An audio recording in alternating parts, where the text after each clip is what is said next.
10 жылдан ашык ушул сум соода борборунда иш кылып келебиз. Азыркы күндө сум тараптан аябай чоң үстөмдүк болуп жатат. Мен уже 10 жылдан ашык иштеген жеримди уже мен алдырып койдум. Мен мессамды алып башка бирөөлөр сатып салышты. Буга чейин мен 4,5 миллион сомго товар киргизгенмин. Ал товарымды азыр каяка алып барарын билбейм. Азыр деген мага бир квартиранын акчасын предлагать этишти. 60 миң, 70 миң долларга сатып аласың деп. Мен ал акчаны коюп бере албайм десем, анда бошотуп кой деп уже башка бирөөлөргө менин мессамды сатып жиберишти. Биз деген эч кандай сумдун буга чейин биз сумга деген 1 чарчы метрге 120 доллар төлөп келгенбиз.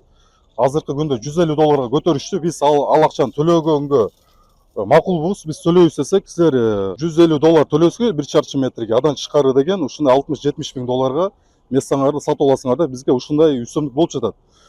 Урматтуу Садыр Нуркожоевич, Кыргыз Республикасынын президенти, бизге как государство гарант катары бизге жардам берүүңүздү биз суранабыз, өтүнүп кетебиз.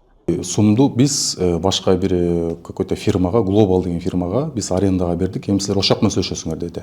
Анан мага деген саат 3-тө чалды, где-то ноябрдын 25-тери эле ушундай болчу. Мен 3-тө барсам, мага мындай дешти. Асылбек деген сенсиңби дейт, ооба менмин десем, месса сага караштуу экен дейт. Анан ооба десем, сен до этого канча төлөп келдиң эле сумга дейт. Мен за квадрат метр, чарчы метрге деген 120 доллардан төлөп келгем деп айттым, как есть. Анан будан кийин деген квадрат метриңер 150 долларга көбөйөт. Анткени биз арендага алдык сумдан.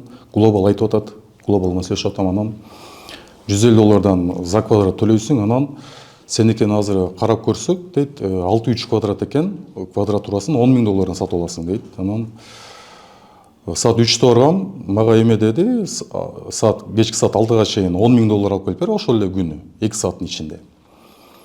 Анан 2 күн срогуң бар, 53 миң доллар алып келип бер дейт. Ошол менен 63 миң долларга сен бизге бересиң.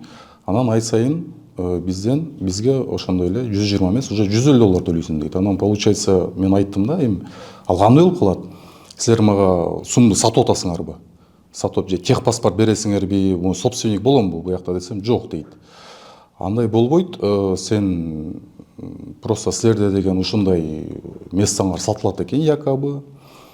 Сдавать этет экенсиңер бири-бириңерге, ушундай сумма бар экен, биз ушуну типа легализовать этип атабыз деп. Мен өзүм мессамды ушинтип атат да. Андай сумманы кое албайм десем, бизде башка кардарлар бар. Сен ал сумманы койбосоң деген биз ошолорго сатабыз мессаңды деп. Азыркы күндө мен көчөгө чыгарып коюшту. Биз албыз коюяга макул эмеспиз биринчиден, экинчиден биз ал нерсени көтөрө албайбыз деп кайра сумга кайрылуу жасасак, сумдан бизге кайра ответ келди. Ал жактан болсо 200 доллардан ай сайын отургула деп бизди договор кол койгула деп чакырып атат. Коркутуп атат. Бейжик жок болсо дагы 200 миң сом штраф в одностороннем порядке расторжение болот деп. Кечиктиңби штраф, клиенттер менен урушуп кеттиңби 200 миң сом штраф деп бизди коркутуп жатат. Эч кандай нарушение жок. Арендасын убакыт сааты менен төлөп, сотрудниктерим бар, 5 сотрудник. Соцфонд полный төлөйм, закон түрүндө эле. Эч кандай нарушенияларыбыз жок. Кысым болуп атат сум жактан. Бейжиксиз келсең 200 миң штраф, светти күйгүзбөсөң убакыт сааты менен штраф, мусорга штраф, любой мелочка штраф кылып атат, давление кылып атат азыр данный моментче. Местаны сатып аласыңар 6 жылга. 6 жылдын ичинде гарантия жок да, действительно. Сатып алгандан кийин чоң сум болуп атпайбы? Метр квадратына 8 миң доллардан. Андай акча бизде деле жок, действительно. Биз деле карапайым элдин баласыбыз. Ошо закон жактан бизге жардам керек, сөзүн ачык эле. Ушу сум жакты жакшы карап берсе аябай сонун болмок эле. Сумда өзүнчө эле башкача закон да, Кыргызстан законуна баш ийишпейт окшойт менин оюмчачы. 200 миң штраф бейжикке бул дүйнө жүзүндө жок болушу мүмкүн мындай нерсе. Маселе менен жүргөнүбүзгө 2 айдай болуп калды. 2 айдын алдында ошо пресс-конференцияда бергенбиз. Пресс-конференциябыз интернет тармактарына тарабай калганданбы же кандай болгондон көпкө таркабай калды. Бирок ошол пресс-конференциядан кийин биз сумдун администрациясы менен жолугуп сүйлөшүүлөр бирок бизди булар кайра эле ошо сатып алуу жагына алып келишти деген десем болот да, потому что 1 квадратный метрин $200 деп атат.